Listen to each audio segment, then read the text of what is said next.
Mare? Tatlong miyembro ng pamilya ang natagpo ang duguan sa loob mismo ng kanilang bahay. Kabilang dito ang dalawang bata na sina Denden, 4 na taong gulang, at si Junjun, 3 taong gulang. Katabi nila ang nag-aagaw buhay nilang ina na si Salve. Paano nga ba nangyari ang karumal-dumal na krimen?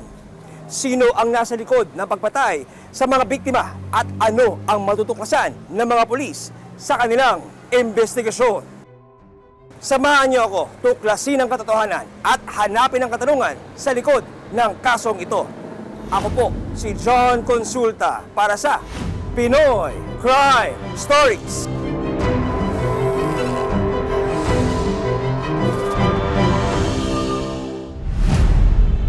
Maagang pumunta sa bahay ni Salve ang mag-asawang sina Eric at Marie para maningil ng utang. Lumabas ka at ibigay mo ang pera sa amin! Pero wala raw sumasagot dito. Salve, lumabas ka dyan! Hindi pa ho ba lumalabas? Wala pa nga eh. Maya-maya pa, dumating daw ang kaibigan ni Salve na si Carol. Mare? Maring Salve, nandyan ka ba? Gising na! Salve! Grabe naman tong babae na to. Baka naman natutulog. Sige ho, gisingin ko ho. Sandali lang po. Base sa investigasyon ng mga pulis, isang kaibigan ni Salve ang dumating at tumulong sa kanila para hanapin si Salve sa loob ng kanilang bahay. Mare? Mare, gising ka na? Naabutan daw ni Carol na nakatalokbong ng kumot si Salve. Mare, gising na. May naghahanap sa'yo sa labas. Pagpasok raw sa bahay ng kaibigan ay doon na niya nakita si Salve na una niyang inakala na natutulog lang. Mare, gising na. May naghahanap sa'yo sa labas. Salve, ano ba? Gising na.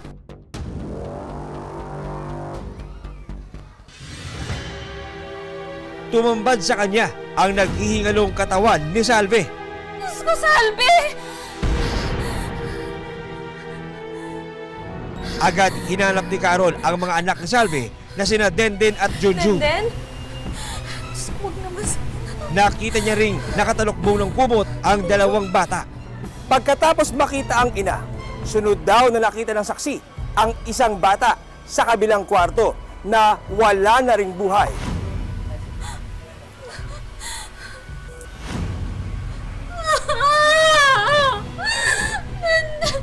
Diyos ko, bakit pati bata?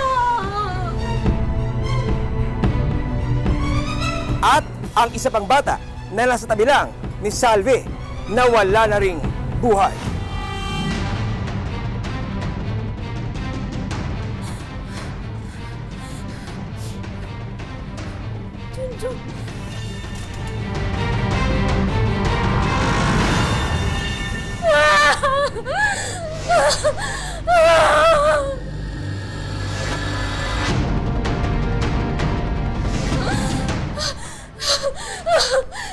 Dito na siya tumawag ng tulong sa barangay at sa mga pulis.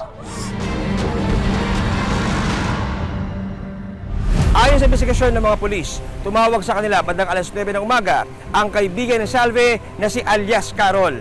Agad naman nilang pinuntahan ang bahay upang malaman ang posibleng dahilan ng krimen at ang sinapit ng mag-iina.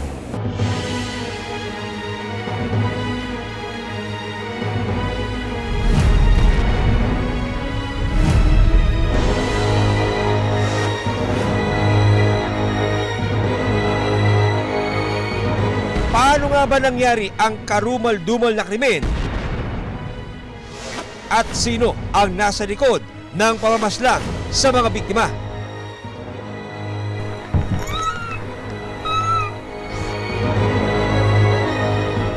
Ang masayang pamilya nina Lester at Salve nauwi sa isang masalimuot na trahedya dahil ang mag-iina natagpo ang duguan sa kanilang bahay.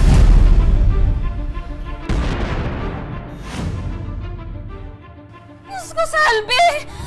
Agaw buhay ang inang si Salve habang wala ng buhay nang makita ang kanyang mga anak na sina Denden at Junjun.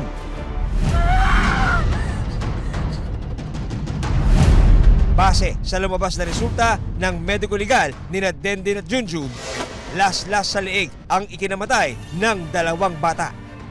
Ayon sa lumabas na autopsy report mula sa mga pulis, umabot sa halos 8 centimeters ang haba at may lalim na 92 centimeters ang gilid sa leeg ng dalawang pasli.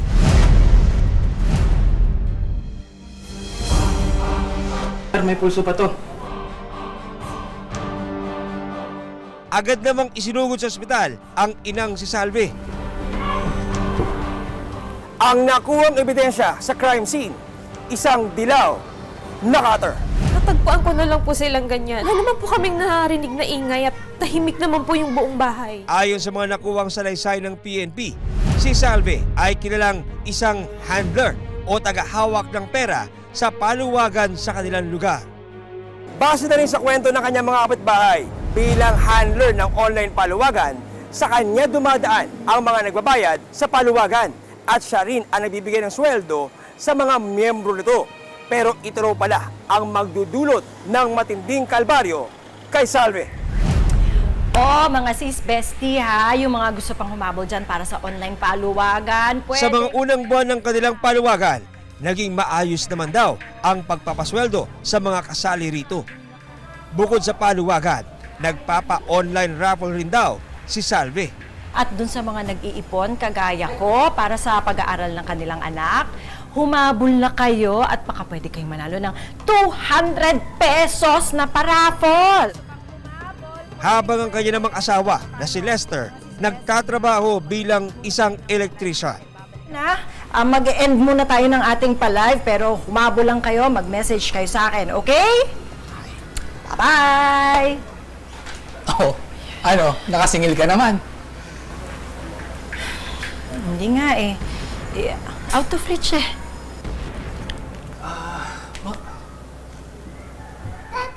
Oh, ito na pala tong dalawa eh. Oh. Kala saan nanggaling eh. Ano? Walang kiss? Kiss nyo! Kiss tatay! Oh, yun. Oh. Maghugas na kayo ng kamay at kakain na tayo. Sige. Asim ka. Ay, naku, asim yun na daw. Dali, gusto ko yung kamay.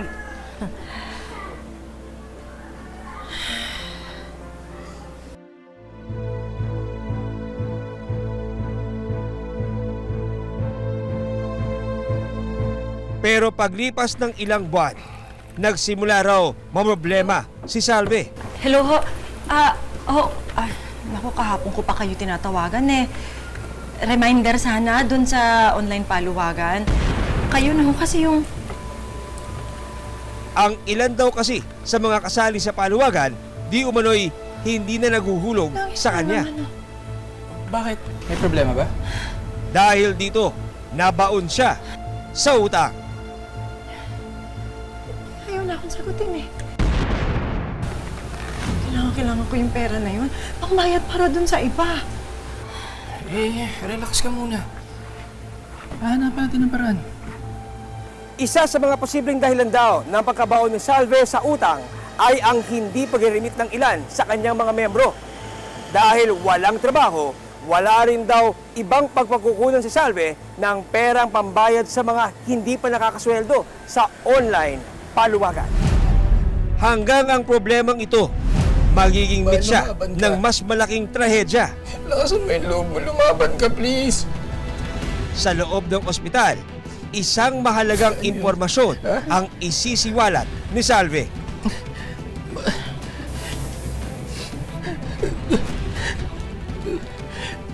May lalaking nakabonet na pumasok sa bahay.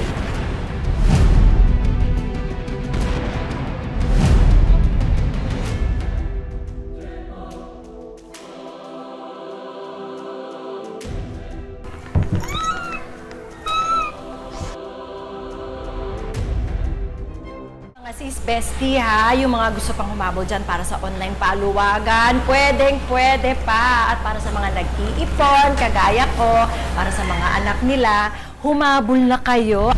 Ang masaganang online paluwagan ni Salve, nauwi sa patong-patong na utang at matinding stress. kasi yung... Bakit? May problema ba? Hindi ako sinasagot eh. Kailangan ko ng pera na yun. Ipambayad para dun sa iba. Relax ka lang. Hahanapan natin ng paraan. Dahil sa hindi pag-remit ng pera ng ilang mga miyembro na kasali sa paluwagan. Alam naming nandyan ka lang! Lumabas ka at ibigay mo ang pera sa amin! Nagsimula na rin maningil at mangulit araw-araw sa bahay niya ang ilan sa mga hindi pa nasasweldohan at nababayaran. Ayaw sumagot? Dahil sa hindi raw pagbabayad ng ilan sa kanilang mga miyembro sa paluwagan, nagpatong-patong ang mga utang at problema ni Salve.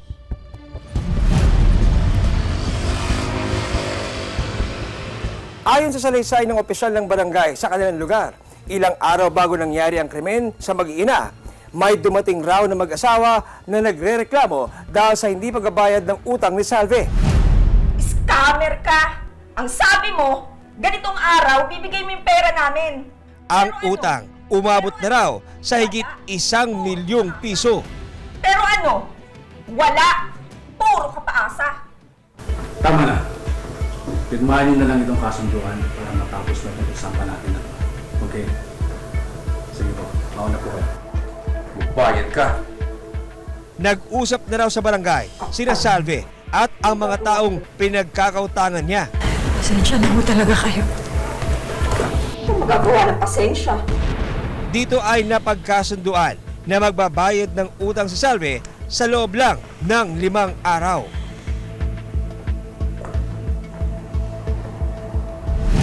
Hindi ho ako scammer. Pero nagawa raw siyang pagbantaan na ipakukulong kapag hindi nakapagbayad ng utang.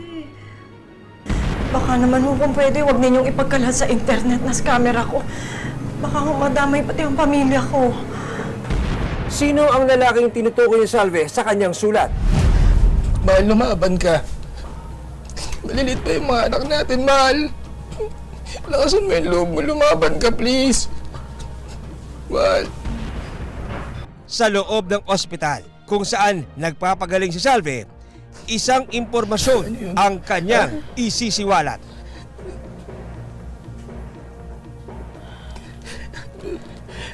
May lalaking nakabonet na pumasok sa bahay.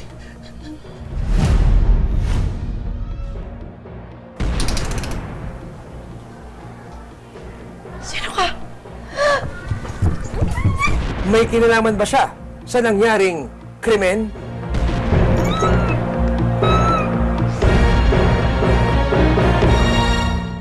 Hello ho. Naku, kahapon ko pa kayo tinatawagan eh. Reminder sana dun sa online paluwagan. Kayo na ho kasi yung...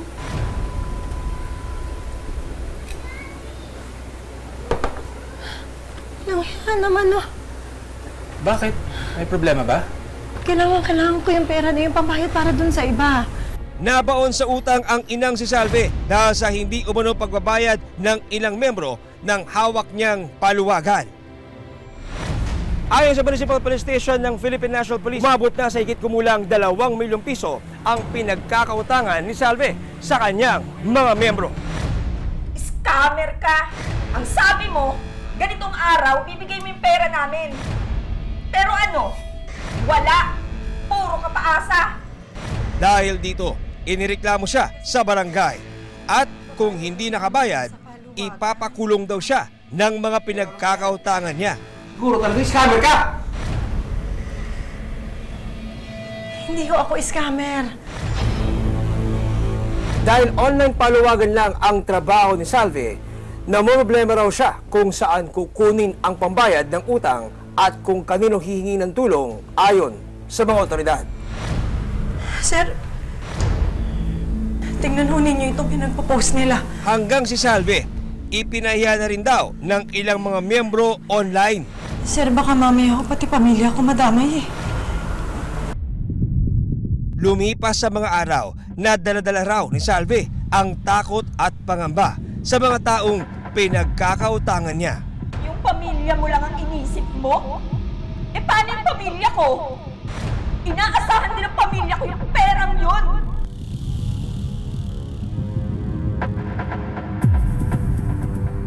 Dagdag pa sa isipin ni Salve ang mga bantang ipakukulong raw siya kapag hindi nakapagbayad ng utang sa itinakdang panahon. Sa loob ng ospital, may impormasyong isiniwalat si Salve. Ayon sa mga pulis, naisulat ni Salve na isang lalaking nakaitim at nakabonet ang pumasok sa kanilang kwarto. Ayon sa mga otoridad, sa loob ng ospital, may sinulat daw si Salve sa isang papel kung saan may binabangit siyang isang lalaki na nakaitim na bonet na nagtangka sa buhay nilang mag-iina. May lalaking nakabonet na pumasok sa bahay. Mahal, ano ibig sabihin nito? Mahal, ano to? May lalaking nakabonet. Matukoy kaya ng mga investigador ang lalaking binabanggit ni Salve sa kanyang liham? Ano ang matutuklasan ng mga pulis sa krimeng ito? Sino ang lalaking sinasabi ni Salve? At ano ang kinalaman niya sa nangyaring krimen? Mare, gising ka na?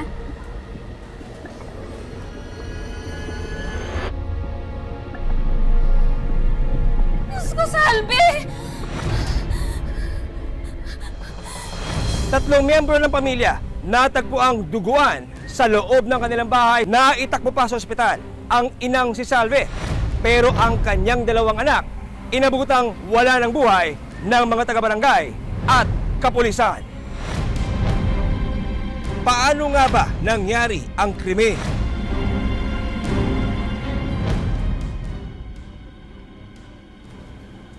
Mahal, ano pang ginagawa mo dyan? Nakala ko babalik ka na sa kwarto mo.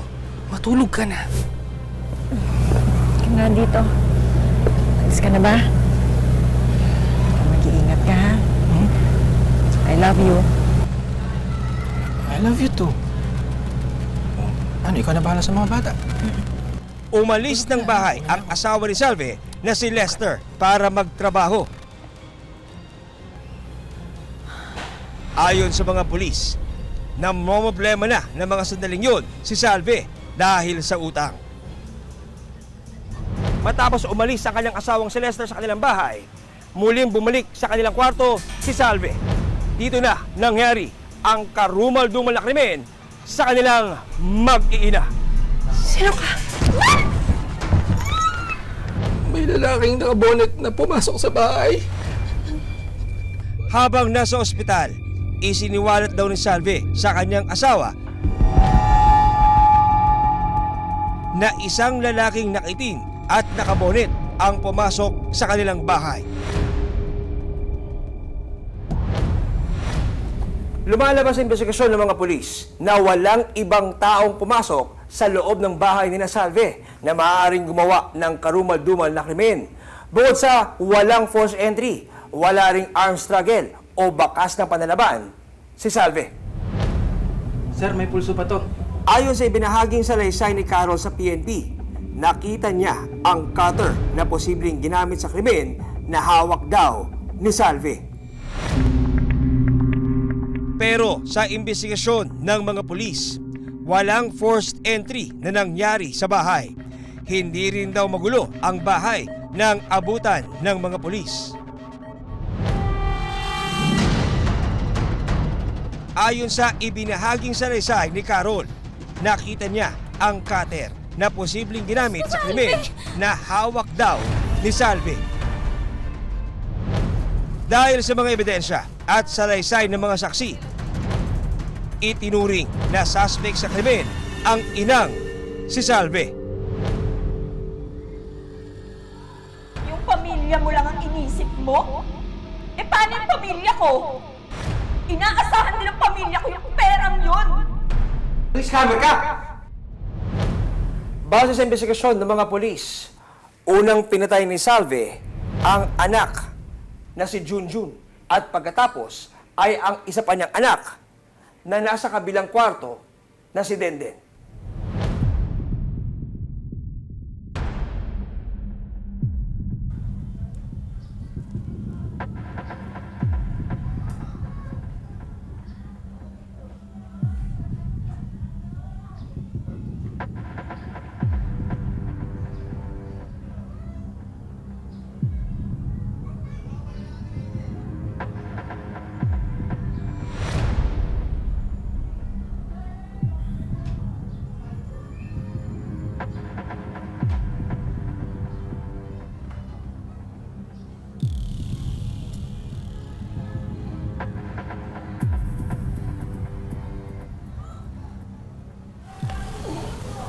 Sorry.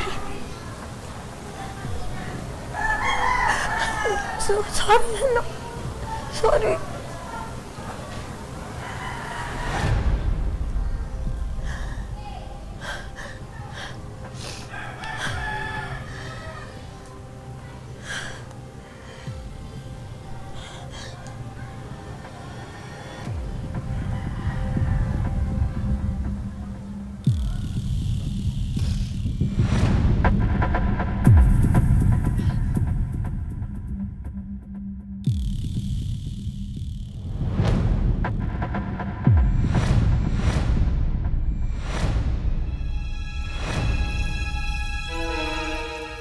Pagkatapos ay ginilitan daw ni Salve ang sarili.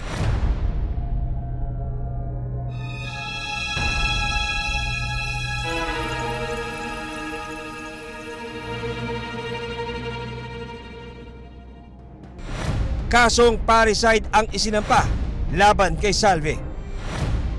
Ang parricide ay krimen na pagpatay sa sariling kamag-anak. Sakaling mapatunayang nagkasala sa batas, ang sino mang gagawa nito ay maaaring makulong ng mahigit 20 taon. Madaling araw, binawian ng buhay si Salve sa ospital. Mahal, wag, please. Please. Dahil dito, itinuring ng sarado ang kasong ito.